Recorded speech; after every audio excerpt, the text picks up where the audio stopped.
Magandang umaga po sa inyong lahat at narito na yung ating 5 a.m. update sa binabantay ating bagyo na si Bagyong Francisco, Severe Tropical Storm Francisco na may international name na Mekala. Kahagabi po, ito ay pumasok ng Philippine Area of Responsibility, yung ating Severe Tropical Storm around 10 p.m. at binigyan na nga po natin ng local name na Francisco. So ito na po yung ating update as of June 21, 2026 ngayong araw na linggo. Sa ating latest satellite images, makikita po natin narito yung bagyong si Francisco. Again, may international name po siya na Mekala. Nang ibig sabihin po nito, Angel of Thunder mula sa bansang Thailand.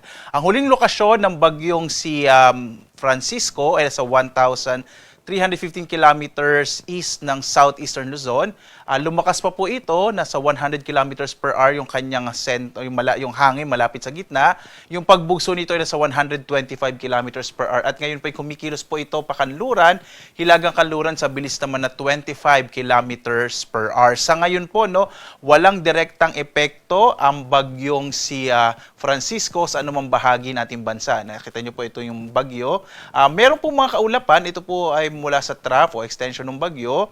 Nadala po ng bagyong si Francisco at ito yung magdadala ng maulap na kalangitan na may mga pag-ulan particular na sa Bicol region at sa Eastern Visayas. Ngayong araw po yan. Samantala, ang southwest monsoon or yung habagat ay nakakaapekto na sa bahagi ng Mindanao. Kaya ngayong araw po mapapansin natin magiging maulap ang kalangitan at malaki ang posibilidad ng mga kalat-kalat ng mga pag-ulan, pagkilat, pagkulog dahil sa pinagsama epekto ng trough o itong extension ng bagyo at gayon din itong southwest monsoon o habagat. Makikita niyo po maulap sa malaking bahagi ng Visayas, kasama po ilang bahagi ng Southern Luzon, particular na yung Bicol region, kasama din yung Palawan at Mindanao. So mag-ingat po sa mga posibilidad ng mga flash floods and landslides dulot ng mga kalat-kalat ng mga pag-ulan dahil sa dalawang weather systems po na ito.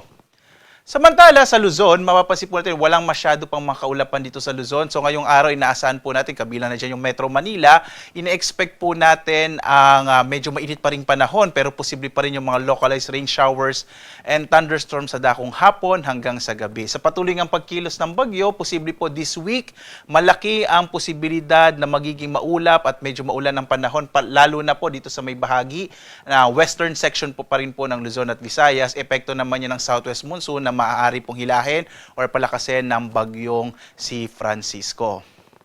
Narito naman yung ating latest track sa bagyo. Ito po yung ating latest track. Makikita po natin magpapatuloy ang pagkilos ng bagyo, pahilagang kanluran sa mga sunod na araw. Posible po within the day or tomorrow, ito po ay maging isang typhoon category. Mapapansin natin sa track, pwede pong mamayang alas 2 ng hapon. Ito ay nasa typhoon category na. At patuloy nakikilos, palapit po dito sa may extreme northern Luzon. Posible po by tomorrow, araw ng Lunes, ay magtaas tayo ng tropical cyclone wind signal number 1. Particular na dito sa may bahagi ng Cagayan, kasama yung Babuyan Islands at Batanes, dahil nga po posibleng lumapit nga yung bagyo. Bagamat sa ngayon po, maliit pa rin yung posibilidad na ito ay magla-landfall sa anumang bahagi nating bansa. Pero itong forecast confidence cone, ibig sabihin po nito, maaring kumilos yung sentro ng bagyo within this cone po. So kung lalapit po itong bagyo, posible po itong magkaroon ng direktang epekto, particular na nga sa may extreme northern Luzon. Patuloy itong kikilos at by Thursday or Friday, ito ay nasa may bahagi na po ng southern part ng Japan. So ito po yung ating posibleng maging pagkilos ng bagyong si Francisco. At sa patuloy niyang pagkilos pahilagang kanluran, maaari nga pong lumakas yung habagat, kaya magiging maulan or malaking posibilidad ng maulap na kalangitan na may kalat-kalat mga pag-ulan, lalong-lalo na po sa may kanlurang bahagi ng Luzon at Visayas, kabilang din yung kanlurang bahagi ng Mindanao. At narito naman po yung mga lugar kung saan posibleng magkaroon ng mga pagbugso pa rin ng hangin. Bagamat sa ngayon po na wala tayong nakataas sa tropical cyclone wind signal sa anumang bahagi ating bansa. Pero yung southwest monsoon na habagat, maaaring magdala ng mga pagbugso ng hangin dito ngayong araw sa may Siquijor, Camiguin at southern portions ng Davao Oriental, Davao Occidental at Sarangani. Bukas, araw ng Lunes, posible rin may mga pagbugso ng hangin sa malaking bahagi ng Kabisayaan, kabilang din yung Romblon, at ilang bahagi ng Mindanao. Pagdating po ng araw ng Martes, posible din yung mga pagbugso ng hangin sa Batanes at Babuyan Islands.